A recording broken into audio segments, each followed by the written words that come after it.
What's up everybody?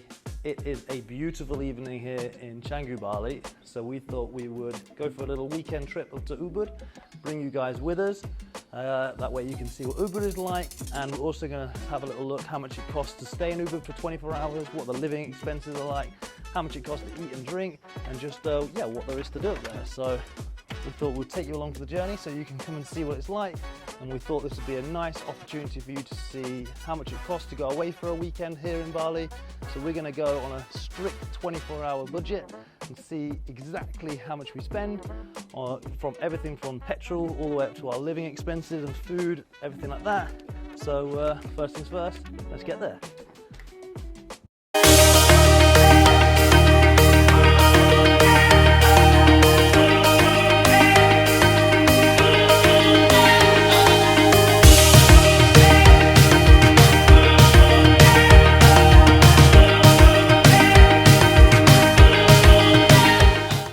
Okay, so we thought we'd try something a little different today. We have checked into a place called Bali, Bohemian.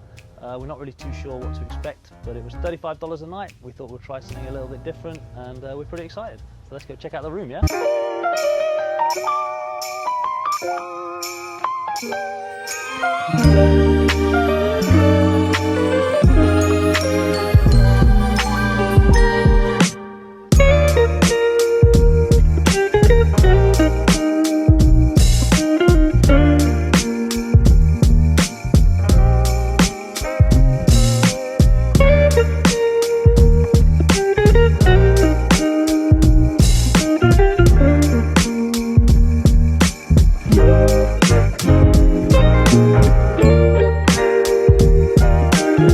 Okay, so we're here in the middle of Ubud.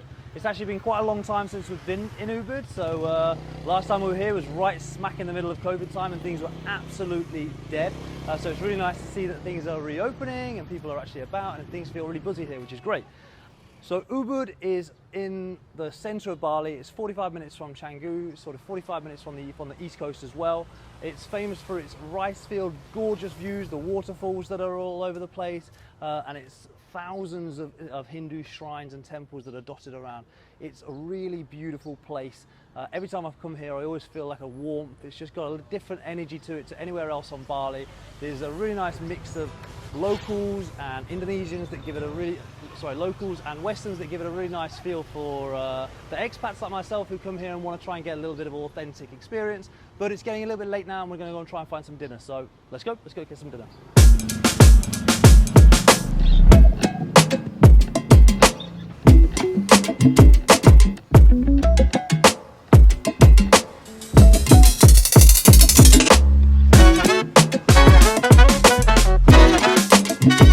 So this is one of our favourite spots. We actually come here quite a lot, probably every time we come to Ubud. It's called Simply Social, it's on the main road. It's got a really good mix of like Indonesian food and Western food, but it's all really reasonable prices considering it's like a really nice location as well, really nice decoration. Yeah, and they have sushi and stuff, and local food and Iranian food as well, and even cocktails. So normally when we come here I'd eat really local, but today I've actually just noticed they've got butter chicken on here and it's really reasonable, it's only 70k. So I'm going to get that. What are you going to get? I'm going to get Singaporean fried noodles. Singaporean barbecue chicken noodles. Yeah. Not so local, but I think it's a local dish. Yeah. So mine's 70k, yours is 65k. Yeah. So if we just work that out, so 70,000 IDR is $4.80 and yours was 65, so a little bit less than that, maybe $4.50. So pretty good meal, pretty good price for a Friday night meal. You know, we're just sort of treating ourselves. This is probably a bit of a luxury compared to what we're going to spend the rest of it. Luxury. Look at this. Free drinks. Free Yay! drinks. That's why we come here. No? I don't actually know what it is. What is it? Try it. Pretty gross. I knew it. It looks like that. What is it? Is it not apple? Is it not orange juice? I don't know. No. What is this? Sorry. Jamu. Lemon tea. Oh, lemon tea. Oh, okay. Oh, cinnamon. Yeah. I think I can taste the cinnamon. Yeah. Right. Okay, thank you, buddy.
Okay, morning everybody. It is a bright and early morning today. It's 9 o'clock. We've got a bit of a busy day ahead of us, but we just thought we'd give you a little update on our night last night. So it turns out the monkeys here are pretty vicious. We all kept up quite a lot of the nights with the monkeys just running around on the roofs, all over the balconies and stuff. And then again at about 5 o'clock this morning when the sun started to rise, they were out and about again. And it literally sounded like they were in the house, but they weren't. It was pretty scary. But they were trying to go there. Yeah, so Kiss got trapped upstairs. Honestly. So Kiss went to the bathroom upstairs and then couldn't get out because they were like paroling on the balcony outside, and then trying to get their fingers in the cracks of the door and pull it open. And they get like baring their teeth and stuff. But we did find out it's mating season, so it sort of makes sense a little bit. Yeah, I've seen it. I mean, you don't want to see it. So here we've just been having breakfast, and even in the time that we've been here, a couple of the monkeys have stolen this guy's water bottle, like the metal water bottle that he had, and just ran away. And the guy chased after them, and he had no chance of getting it back. So yeah, our breakfast today was about 55k each. Is that right? 55k. So 55k, which is about $3.80. So not a bad breakfast. It was really nice as well, delicious. Mine was really nice. Yours, Dana? Very good. Yeah. So we've got a pretty busy day ahead. We've got first trip we're going to take to the Waterfall. to the waterfall, and then after the waterfall we're going to go to Elephant something. Caves. Elephant caves. And then after the elephant caves we're going to go to the rice fields to show you all of that, and hopefully going to time that nicely for the sunset, but I'm not too sure how that will work out. So yeah, we've got a bit of a plan ahead of us. Hopefully it's going to be a bit of a cheap plan as well. I know we're going to have to pay a bit of entry for these places, but we don't know how much yet. We are out of COVID time, so things are going to be back to normal, so we'll see, but I think it's going to be quite a cheap day, and we're going to take you along for the ride. All good? Yeah. Let's go. Let's do it. Thank you. Keep that, that's okay. Thank you. Okay, so our first trip was to Tegenungan Waterfall. I've probably pronounced that wrong. This was only about a 13-minute drive from the centre of Ubud, and again, the roads were beautiful, so well worth the drive. The cost of entry was also really reasonable at only 20k, which is about $1.20, and this covered the parking of the bike too. They were even kind enough to look after our helmets. This really is a beautiful and ferocious waterfall. The best view that you'll get is actually on your walk down to the falls, so take your time to stop at all the viewpoints and capture all the different views. There's also some cool Instagram ready spots ready for you to get those snaps up on your Instagram. During the dry months between March and September, you'll catch lovely clear water, but in the rain season the water can be quite brown as the river and the rain picks up more dirt. This is quite a well-known waterfall in the area, so do try to get there early to avoid the crowds. This will also help you to avoid the midday sun. Well, it is Ubud, so probably more like midday rain. People can swim in the water, and there is even a cliff jump spot if you're brave enough. Luckily, when we were there, they were doing some construction to save me the embarrassment. We stayed at the bottom and chilled for about half an hour after we had walked around and really enjoyed just soaking up the vibe and enjoying the sound of the waterfall. After that, we thought it'd be a good time to go and get some food. We were pretty hungry after our hiking, so we went to a little local warung where we had some coconuts as well. So we had a couple of coconuts, and then Ksenia had ayam panggang, which is a grilled chicken, and I had a curry ayam, which is like a hot spicy curry. It was actually really, really nice. And then we had some spring rolls as well, and that was a total of 120k for the two of us, which is about $8.30, so another good price for lunch. After that, we drove to Goa Gajar, or as it's more commonly named, Elephant's Cave. Although the exact origin of the cave is unknown, it is universally believed to have been a place for spiritual meditation. One folklore says that it was created by the fingernail of the legendary giant Kibu-Iwa. However, when examining its style, the sanctuary was probably dated from the 11th century. The complex contains both Hindu and Buddhist imagery, as the cave contains linga and yoni, symbols of Shiva, while by the river there are carved images of stupas and chatra, images of Buddhism.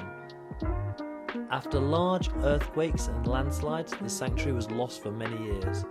Luckily, the cave was rediscovered by Dutch archaeologists in 1923, but the fountains and bathing pool were not rediscovered until 1954, as these are lower down in the ground.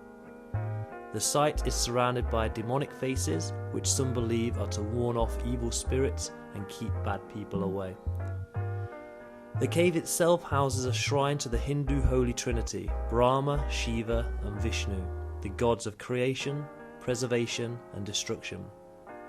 There's much more to do here than just the temple. This whole site is huge. Built on multiple levels, there are examples of stunning architecture and beautiful nature.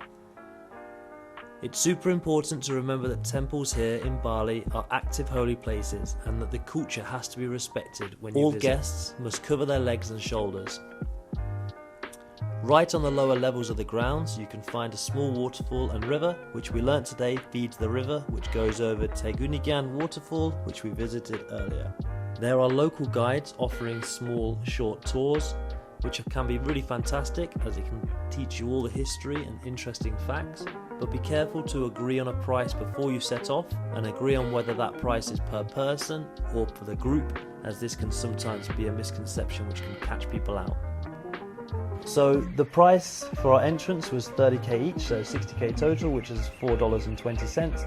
And then we wanted to support the local tour guides, so we paid for a tour guide and paid 100k for that, which is $7. Obviously that's something you might not need to do yourself.